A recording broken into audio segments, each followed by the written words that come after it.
Hi, TDSB families. My name is Dr. Fiona Curry, and I'm a psychologist.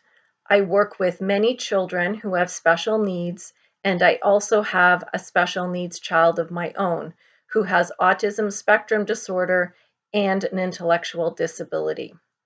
I can only imagine how difficult these last several weeks have been for many of you. Even on an average day, a regular day, many of you probably feel like you're running a marathon. You probably feel like you're in survival mode, even at the best of times. So to add this pandemic on top of it, you are probably really feeling stressed, and that's normal. All of us are feeling stressed, but when you have a special needs child, even though we love them, there are obviously more challenges.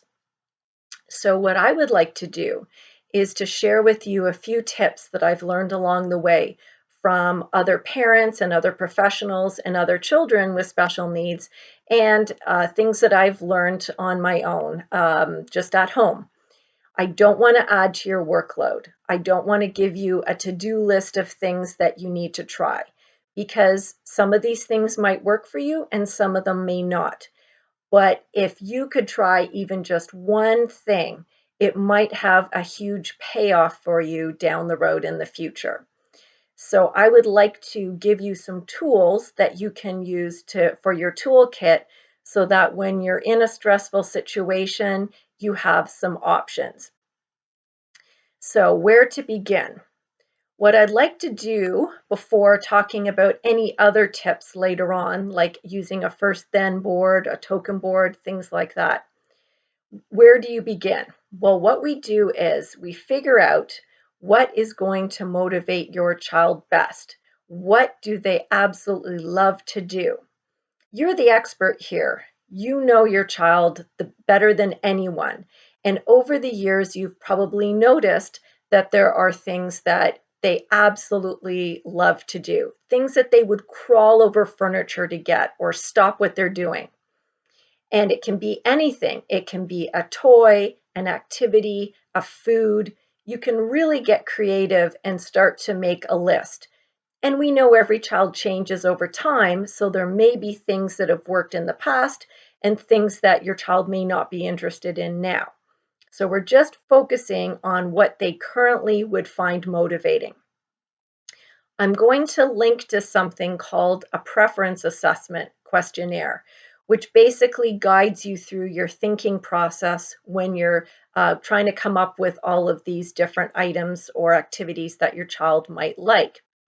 But you can make it as simple as this. I just took a scrap piece of paper and I just made a short list of favorite foods, favorite toys, and favorite activities. 3 per section, but you can have as many or as few as you want. But of course, the more things that you can think of, the better. And I've written down under food, gummy bears, for toys, a shape sorter, and favorite activities, peekaboo. So you can, and if you don't want to write these things down, you can just take pictures of the things that your child likes. So that's where we start. And what you're going to do is think of things that you have already at home. So we don't want you to have to run out to get any of these items, things that are going to be readily available to you. And when you're thinking of things that motivate your child, don't pick something that, because we want to use these items specifically to get your child to do what you want to do. So we have to put these items aside so that you're only going to use them when you're working with the strategies that I will talk about at another time. So for instance, if your child is a picky eater and loves eating goldfish and you were to put goldfish on your list, that might make it challenging because if your child is relying on that food for their meals, then we obviously don't want to have to restrict it. So best to use things that your child loves, but that is not going to interfere with his or her meal times or favorite activities. Another example might be if your child loves to play with an iPad and they're using it quite a bit, you don't want to have to take it away from them to use one of these activities. So as an example, my son Jacob loves chocolate chips, maybe the kind that swirled white chocolate and dark chocolate together, so very specific. That's the kind of thing that you can think of, as specific as possible. And we're going to hold these items and make a mental note of which ones we're going to try using with your child to see if we can get to shape their behavior a little bit.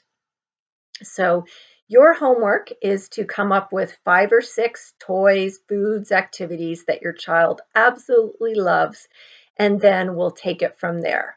So I wish you all the best, and I hope that we can also share some ideas, things that perhaps you have found that are working for you. Okay, take care until we talk next time. Bye.